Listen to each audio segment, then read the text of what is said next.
ॐ जय श्री कृष्ण। वसुदेवसुतं देव कंसचाणूरमर्दनं देवकी परमानन्द कृष्णौ वन्दे जगद्गुरुम्। ॐ श्री परमात्मने नमः। श्रीमद्भगवद्गीता अथ पञ्चदशोऽध्यायः। श्रीभगवानुवाच ऊर्ध्वमूलमधः शाखम् अश्वत्थं प्राहुरव्ययम् छन्दांसि यस्य पर्णानि यस्तौ वेद स वेदवित्। अधश्चोर्ध्वं प्रस्तुता सस्यशाखा गुणप्रवृद्धा विषयप्रवाला। अधश्च मूल्याननुसन्ततानि कर्मानुबन्धीनि मनुष्यलोके। न रूपमस्येह तदोपलभ्यते नान्तो न चादिर्च समृत्तिष्ठा। अश्वत्थमेनं सविरूढमूलम् असङ्गशस्त्रेण दृढेन चित्वा। ततः पदं तत्परिमार्गितव्यै अस्मिन् गता नानिवर्तन्ति भूयात्। तमेव चाद्यं पुरुषं प्रपद्ये यतः प्रवृत्तिः प्रसृता पुराणी। निर्माणि मोहाजितसङ्गदोषा आध्यात्मनित्या विनिवृत्तकामा। धन्वैर्मुक्ता सुखदुःखसञ्जैर्गच्छन्तमूढाः पदव्ययं तत्। न तद्भासयते सूर्यो न शशाङ्को न पावकः यद्गत्वा न निवर्तन्ते तद्धाम परमं मम।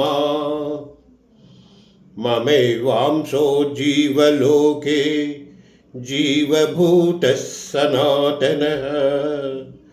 मनःषष्ठानीन्द्रियाणि प्रकृतिस्थानि कर्षति। शरीरैव्यादवाप्नोति यच्चाप्युत्क्रामतीश्वरा। गृहीतैतानि संयाति वायुर्गन्धानि वाशयात्। श्रोत्रं च चक्षुषं स्पर्शनं च रसनं च घ्राणमेव च अधिष्ठाय मनस्सायौ विषयानुपसेवते।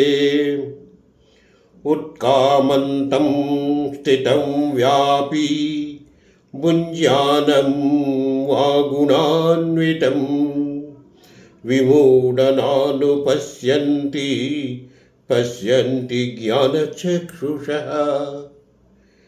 यतन्तो योगिनश्चैनं पश्यन्त्यात्मान्यवस्थितं।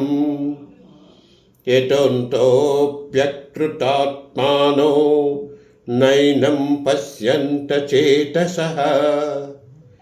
यदादित्यगतं तेजो जगद्भासयतेऽखिलम् यच्चन्द्रमपि यच्छाग्नौ तत्तेजो विद्धि मामकम्। गामविश्य च भूतानि धारयाम्यहमोजसा।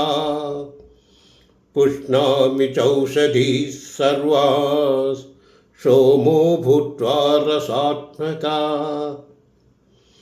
अहं वैश्वानरो भूत्वा प्राणिनां देहमाश्रिताः प्राणापानसमायुक्तः पचाम्यन्नं चतुर्विधम् सर्वस्य चाहं हृदि सन्निविष्टो मत्तः श्रुतिश्चाज्ञानमपोहनं च वेदैश्च सर्वैरहमेव वेद्यो वेदान्तकृद्वेदविदेह चाहम् द्वाविमौ पुरुषौ लोके करश्चाक्षर एव च करः सर्वाणि भूतानि कूटस्थोऽक्षर उच्यते उत्तमः पुरुषस्तन्याप् परमात्मेत्युदाहृतः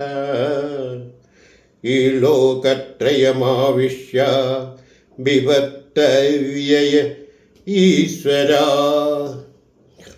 यस्माद्गरमतीतोऽहम् अक्षरादिपि चोत्तमा अतोऽस्मिलोकवेदे च प्रदितः पुरुषोत्तमः यो मामेवमसम्मूढो जानाति पुरुषोत्तमम् सा सर्वविदृजति मां सर्वभावेन भारत इति गुह्यतमं शास्त्रम् इदमुक्तं मया नघ एतद्बुद्ध्वा बुद्धिमान् सा कृतकृत्यश्च भारत ॐ तत्सदिति श्रीमद्भगवद्गीतासु उपनिषत्सु ब्रह्मविद्यायां योगशास्त्रे श्रीकृष्णार्जुनसंवादे पुरुषोत्तमयोगो नाम पञ्चदशोऽध्यायः। श्रीकृष्णार्पणमस्तु। योगेशं सच्चिदानन्दं वासुदेवं रजप्रियं धर्मसंस्थापकं वीरं कृष्णं वन्दे जगद्गुरुम्। जय श्री कृष्ण।